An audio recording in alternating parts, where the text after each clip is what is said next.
Le plus grand miracle, le miracle de tous les miracles, c'est la délivrance de l'oppression du péché. Aujourd'hui, on met l'accent sur les miracles dans ces croisades diaboliques où ils vous font les miracles mensongers avec les acteurs de cinéma qui payent.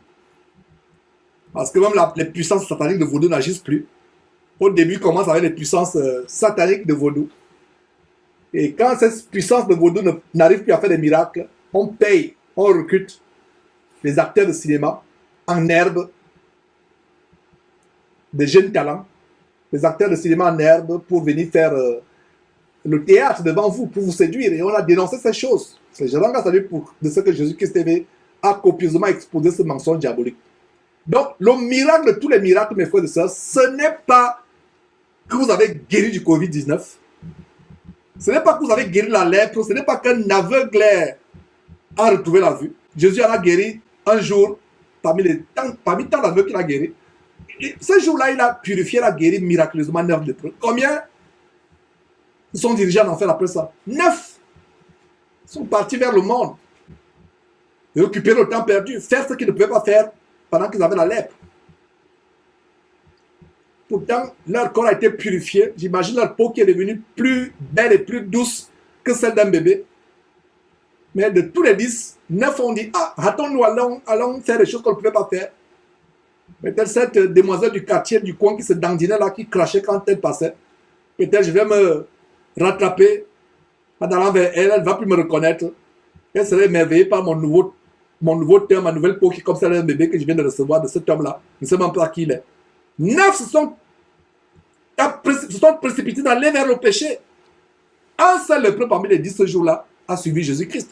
Donc le miracle n'est pas qu'on a guéri miraculeusement. Parce que vous pouvez ressusciter des morts.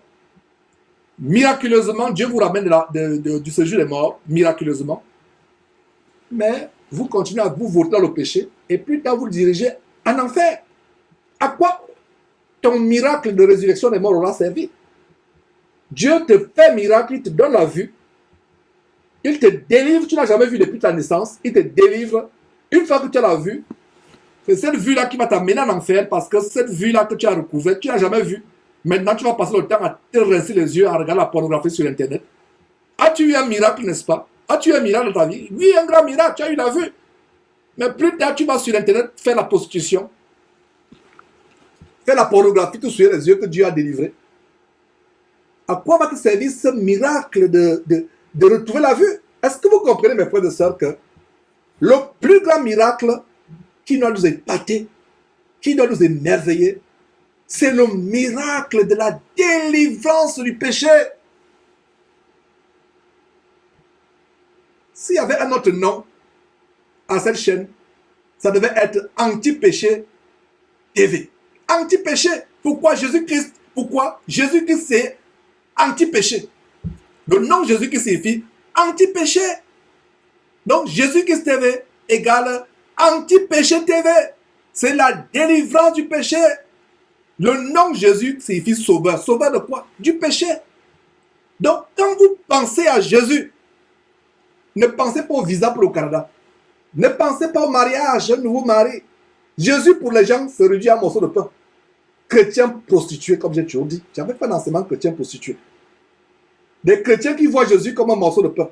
Le Jésus qui donne le travail. Jésus qui donne un enfant quand on est stérile. Jésus qui donne un mari quand on est célibataire endurci.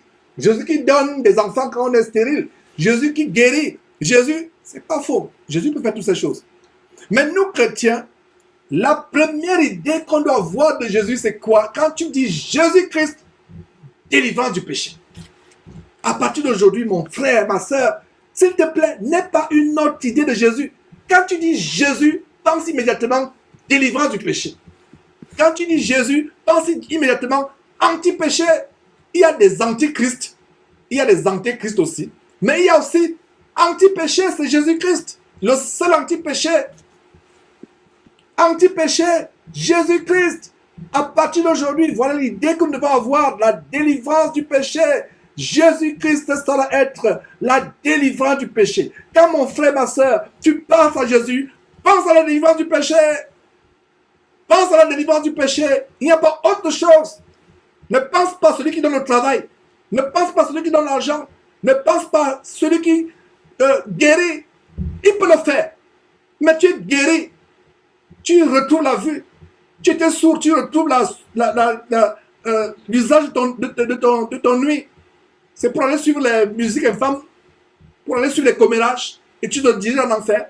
Le miracle n'est pas le fait de guérir, d'être délivré des démons, d'être ressuscité. Le miracle, c'est d'être délivré du péché et se diriger au ciel dans le royaume de Dieu. Ça, c'est le miracle de tous les miracles. Voilà comment doit être le nom de Jésus à partir d'aujourd'hui. Donc, chaque fois que vous entendez Jésus-Christ, automatiquement, c'est quoi? Délivrant du péché. Jésus-Christ, automatiquement, délivrant du péché. Parce que quand l'ange est venu annoncer aux parents de Jésus la bonne nouvelle, vous lui donnez le nom d'Emmanuel, qui signifie Dieu avec nous. Mais un autre nom qu'on devait lui donner, c'est que Jésus, sauveur. Celui qui sauvera ce peuple, il sauve de quoi? Du péché. Quelle grande révélation sur le nom de Jésus. Est-ce que vous voyez maintenant comment les chrétiens ont une autre idée d'un autre Jésus? En fait, beaucoup de chrétiens ont l'idée d'un Jésus magicien. Un Jésus qui est là, qui multiplie les choses. Non! Jésus peut faire toutes sortes de miracles.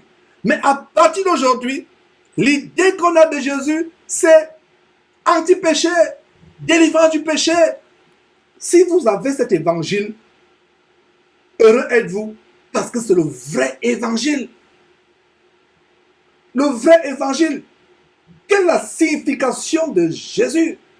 J'aimerais que quelqu'un coupe cette vidéo, si elle est publiée par la grâce de Dieu, et en fasse une petite partie sur la vraie signification du nom de Jésus. La vraie importance du nom de Jésus. La vraie utilité du nom de Jésus. C'est la délivrance du péché. La délivrance du péché. La délivrance du péché. Et rien que quoi? La délivrance du péché. Est-ce que vous voyez comment, depuis qu'on a commencé l'étude de ce chapitre 14 d'Ésaïe, le thème c'est quoi? La délivrance de l'oppression. Le tyran, la tyrannie du péché. La dictature du péché. L'oppression du péché. Voilà la délivrance que Jésus nous apporte. Voilà l'évangile, mes frères et sœurs. Il n'y a pas un autre évangile. Avoir un bon travail, une belle épouse, un beau mari, être en bonne santé, ça c'est les bonus. Les bonus de la marche en Christ. Dieu les donne à qui il veut. Il peut vous les donner comme il ne peut pas vous les donner. Ce qui compte, c'est la fin de toute chose. La Bible dit mieux vaut la fin d'une chose que son commencement. Si vous avez ces choses, c'est des petits bonus pour accompagner votre vie terrestre, votre vie de vanité sous le soleil, sur cette terre. Mais ce qui est important, c'est la délivrance du péché. La délivrance du péché. Mes frères et sœurs, voilà le nom de Jésus. Voilà la signification du nom de Jésus. La délivrance du péché. Mes frères, quel bonheur de savoir ces choses. Beaucoup de chrétiens ne comprennent pas que Jésus n'a pas autre signification que être sauvé du péché, être délivré du péché, être libéré de l'oppression des oppresseurs, du tyran Satan et ses démons qui utilisent le péché pour nous retenir captifs, pour nous enchaîner des orteils jusqu'à la tête, nous ligoter et pour nous entraîner en enfer. Et une fois qu'on a expérimenté la délivrance du mensonge, la délivrance de la débauche sexuelle, la délivrance de l'amour du monde, oh mes frères et sœurs, on est dans la joie. Est-ce que vous comprenez pourquoi il y a certains chrétiens, quand vous voyez leur zèle, vous pensez qu'ils sont fous? C'est parce qu'ils ont expérimenté ce que je suis en train de vous montrer. Quand vous n'avez pas encore expérimenté cela, vous devenez un chrétien des bâtiments, un chrétien de l'ambiance, des maisons de joie dimanche, où ils font des concerts, la chorale amuse, ils font du divertissement, etc. Je vous donne le secret pourquoi certains chrétiens sont radicaux. Vous pensez qu'ils sont fous. C'est parce que comme moi, quand ils ont expérimenté la délivrance du péché, moi, Georges, j'étais un grand pécheur. Mais frère, vous êtes fatigué de m'entendre rappeler ça. Et c'est bien de rappeler cela. pour que personne n'ait une grande opinion de moi. Et surtout pour que vous sachiez que si j'ai été, moi, une ordure comme celle-là par le passé, si j'étais délivré du péché, vous pouvez également être délivré du péché. Si vous criez au secours, vous dites Seigneur au secours, ma vie me dégoûte. J'ai le dégoût de ma vie. Je n'aime pas cette vie que je mène. Viens au secours. Comme tu as promis que c'est par tes mains, tu sais que nous sommes guéris et c'est par ton sang que nous sommes lavés. Lave-moi, Seigneur Jésus. Purifie-moi, Seigneur Jésus. Jésus signifie la délivrance du péché. J'espère que vous avez compris ce que c'est réellement le Seigneur Jésus-Christ, la signification de son nom, l'importance de son nom. Verset 9, Ésaïe chapitre 14, le premier chapitre du jour. C'est là où on va mettre beaucoup d'accent, le chapitre 14. Verset 9, Ésaïe 14, 9. Le séjour des morts se meurt jusque dans ses profondeurs. Qu'est-ce qui nous entraîne en enfer? C'est le péché. Qu'est-ce qui entraîne la mort? C'est le péché. Donc, la porte qui ouvre la clé qui ouvre la porte du séjour des morts, c'est le péché. Pourquoi je le dis? Quand Dieu a créé Adam et Ève, il ne les a pas créés pour mourir. En créant Adam et Ève, le séjour des morts n'existait pas pour les hommes. Il n'y avait pas de séjour des morts où les hommes devaient aller. Après, il n'y avait pas de mort. Pour que la mort entre dans la race humaine, pour que le séjour des morts commence à être peuplé pour les hommes, il a fallu que Satan vienne avec quoi? L'aiguillon de la mort, c'est le péché. Voilà pourquoi il est venu. Donc comprenez à partir d'aujourd'hui que mes frères, la clé qui ouvre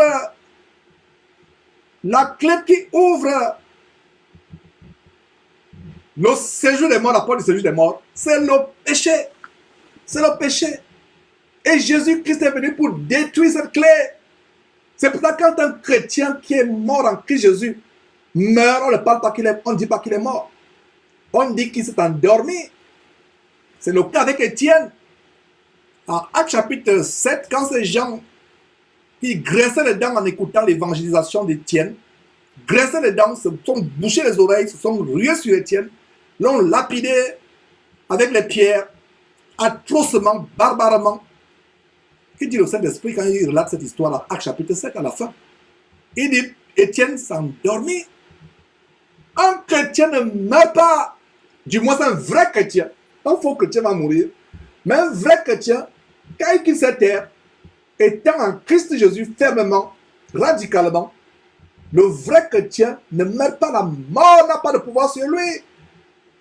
La mort a le pouvoir sur toute personne qui a été victime, esclave du péché. Mais si vous êtes affranchi du péché, ça veut dire que vous êtes affranchi de l'aiguillon de la mort. Ça veut dire que vous êtes affranchi du séjour des morts. Ça veut dire que vous n'allez pas dans le séjour des morts après votre mort. Le séjour des morts, que dit Apocalypse? La mort et le séjour des morts seront pris et Dieu va les renverser comme on verse l'eau sale d'une cuvette. Dieu va les renverser, les verser dans le lac de feu et de soufre, que les gens appellent communément l'enfer. Le séjour des morts et les morts seront jetés dans le lac, les temps de feu et de soufre. Alors, un chrétien qui meurt en Christ Jésus, étant en communion avec Dieu, avec son Fils Jésus-Christ, meurt-il? Non. Va-t-il dans le séjour des morts? Non. C'est un mystère. Là où il va, ce n'est pas le séjour des morts. C'est un endroit, en attendant la résurrection des morts. C'est un endroit, mais ce n'est pas le séjour des morts. Ce n'est pas le séjour des morts. Il n'y a pas de rapport entre la mort et nous. Nous sommes déjà vivants en Jésus-Christ. Et il n'y a pas de rapport.